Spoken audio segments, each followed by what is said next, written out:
if they're relying on leakage current to bias the circuit properly, or there's some more connections under that cap. I'm just going to make this cap disappear real quick.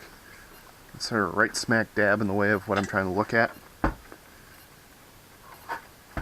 if I can find the right two pins to unsolder.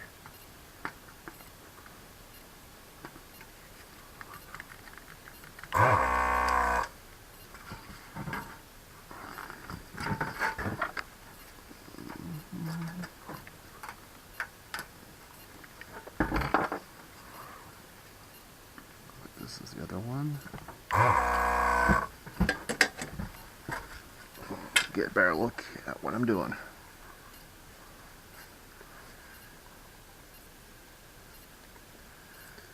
That's the ground input, which grounds this wire.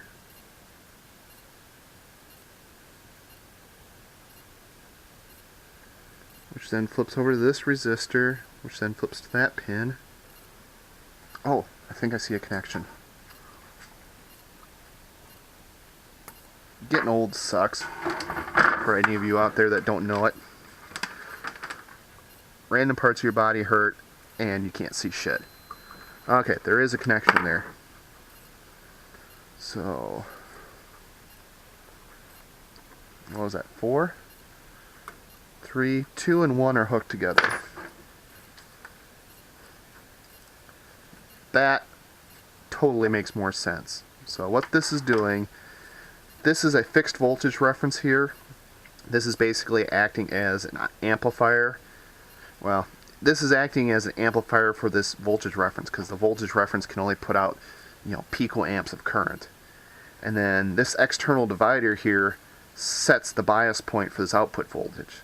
So this thing, based on this precision voltage source, will set this node to a specific value. Looking at the data sheet, you can easily calculate this out.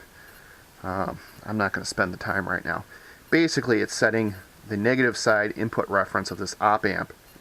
So when the positive side goes above or below that voltage set point, this output flips. This is totally a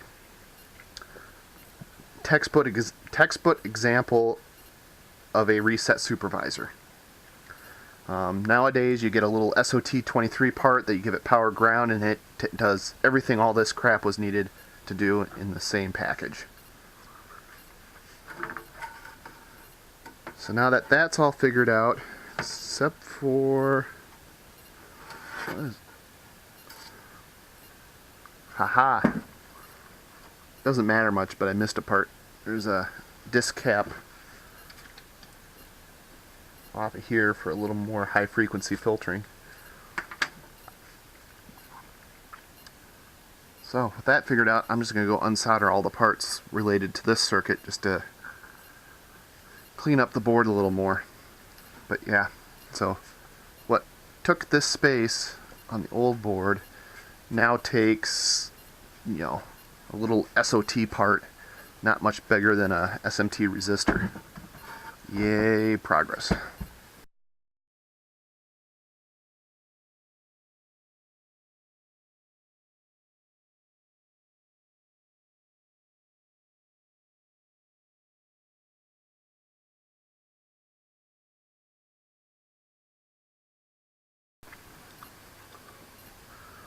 Okay, now let's just pick the parts out.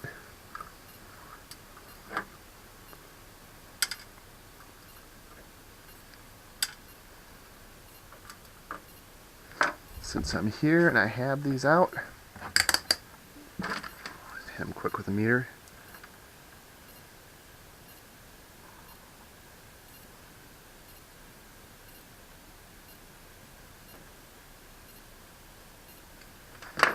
Call that 160. And that one was the one that went to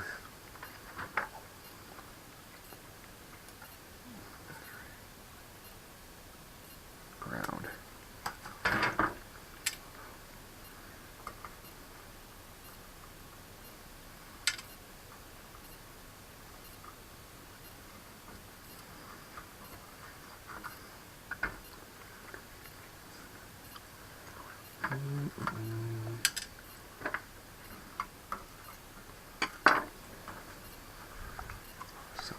160 ohms, kilo ohms.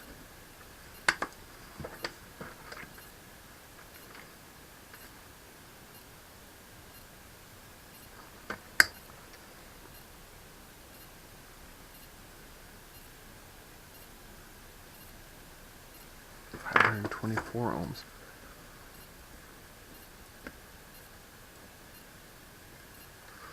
So lots of big value resistors. This one was about 160K high precision. This one was 524 kilo ohms high precision. And let me go pull that one, give him a measure. And finish this up. So what is that voltage source?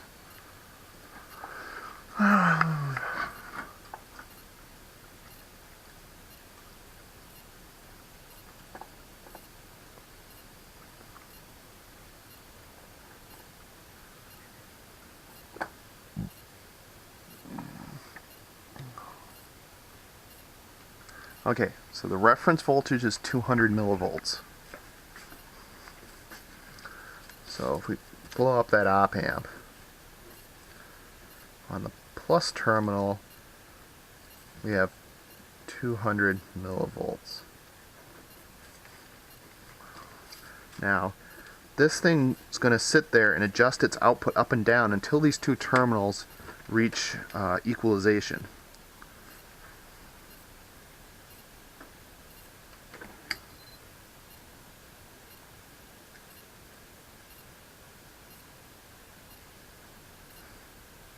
We'll call this one 160 as well for sake of argument.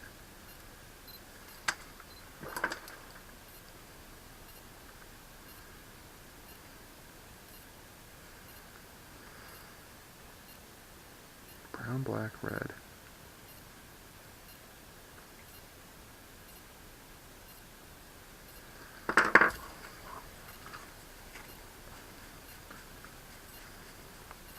See, if I was reading the bands, I would have called this one 132. Either 132 or 102. 3. Again, could be they drifted over time, could be my meter, could be I'm just on crack today. But still, it's a kilo ohm part. So now we can do the math. So basically what we have here is a voltage divider, right? Yep. We got 160 kilo ohms. This point here is at 200 millivolts. 20 kilo ohms ground. And this voltage is a mystery, which is the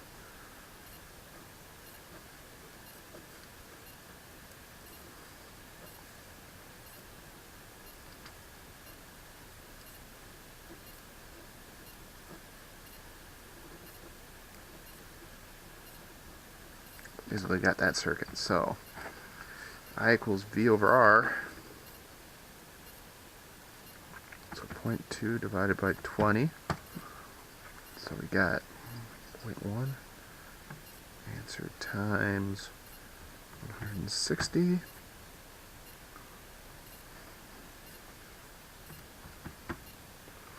So it looks like V out equals 1.8 volts. Which seems reasonable. Well, seems reasonable for not a whole lot.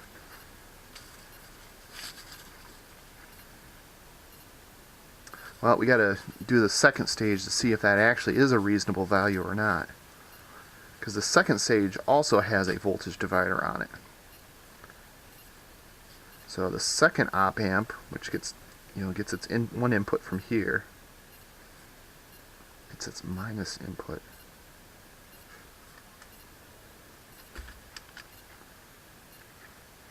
I'm going to have to sit down and do some more thinking on this. I may or may not get back to it. I know what it does. The math doesn't quite work out right. 1.8 volts seems way too low to be a reference voltage for a 5 volt supply. I'm 99.99% sure this sign ran off of 5 volts. All the logic points to that. If I screwed up and this thing actually ran off at 3.3, then 1.8 would seem like a reasonable set point maybe. It's also feeding in the negative input of the op amp.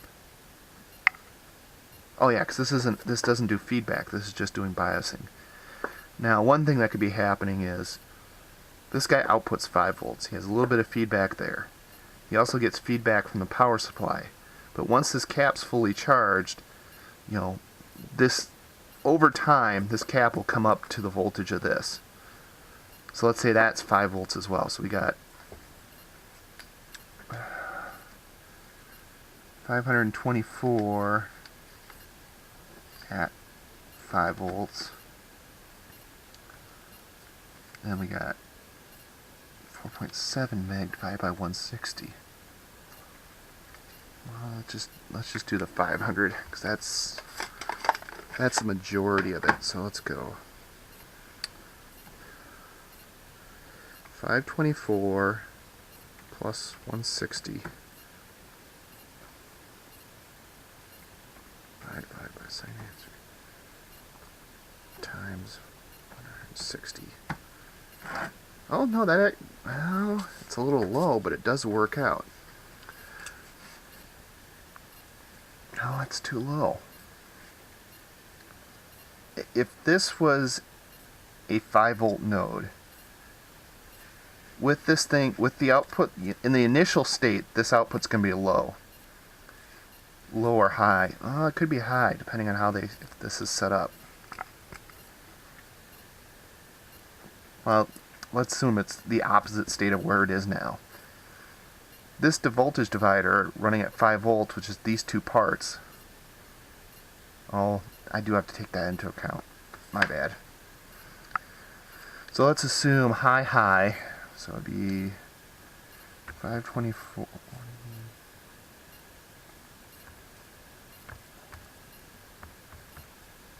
plus 1 divided by 4700.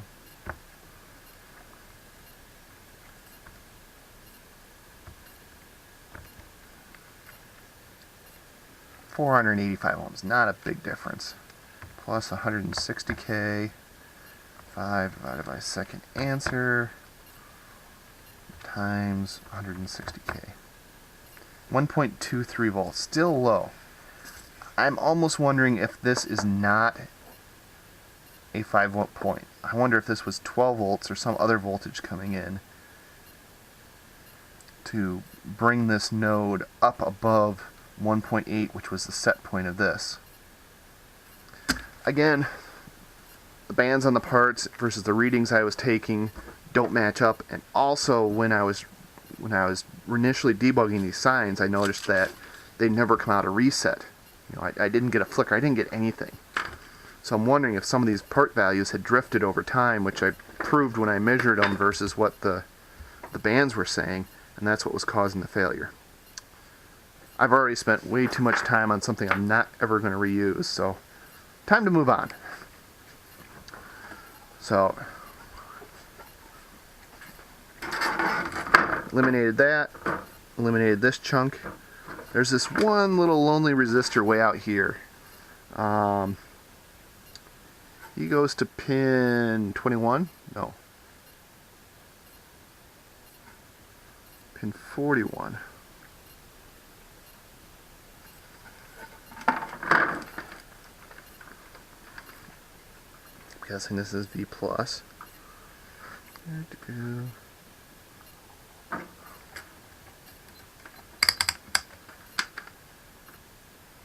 Not standby power. Yep, it's a pull-up. Pin 40 on the processor. Don't need you anymore.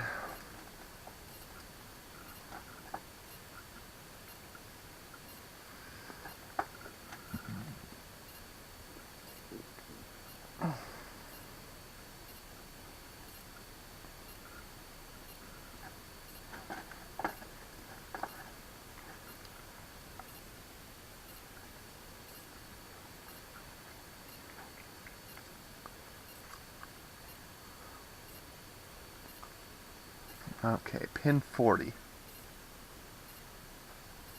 Oh, it's an address line, Able 10.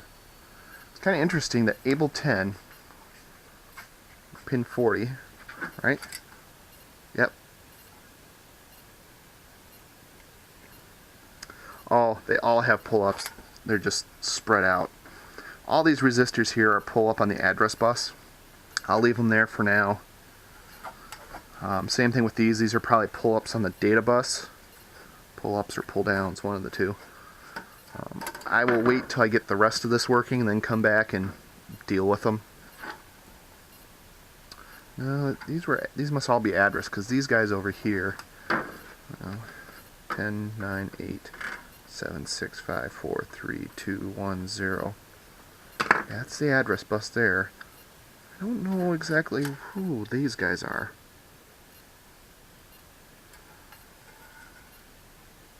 Okay. It's pin 1. 1, 2, 3, 4, 5, 6, 7. Pin 7.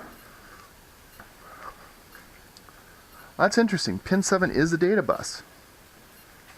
But I also know these guys out here are the pull-up downs for these guys. So there must be an isolation. Oh, yeah, U17. So on the other side of U17,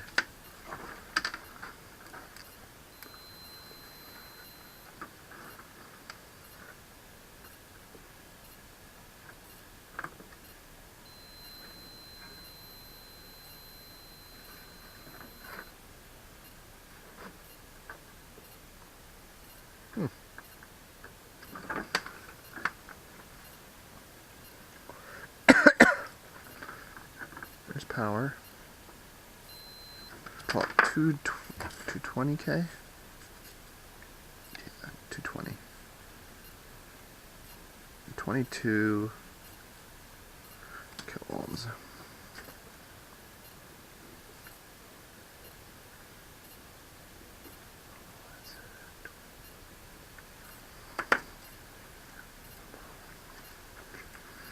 So that resistor there is this little group here.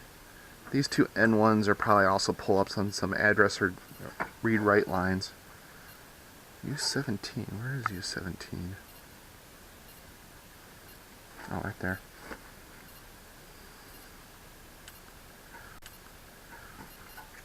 So where do I want to go next? I sort of want to eliminate this oscillator circuit, but this is probably a long enough video for this time. So I'll pick this up again next time and start tracing out this chunk of stuff down here. And just sort of work my way around and through. I know this can go. This is an oscillator circuit. I'm going to replace that with the micros oscillator and clock. This guy is like 90% not used, so he can go. He was for controlling these two chips to this I/O expansion port. Is this I/O? Or a keyboard port, whichever one it was. This is that dead man timer for controlling the LED rows. I need to do a little more work on him before I move away. And not sure exactly what this guy's for, but we'll trace him out and find him then. So I'm probably a video or two away from powering this thing up with a microcontroller. I really should get something on order. I know the last video several months ago it said I was going to order something and have it here ready. Well, guess what didn't happen. So with that said, I'm going to sign off here and pick it up again next time. Laters.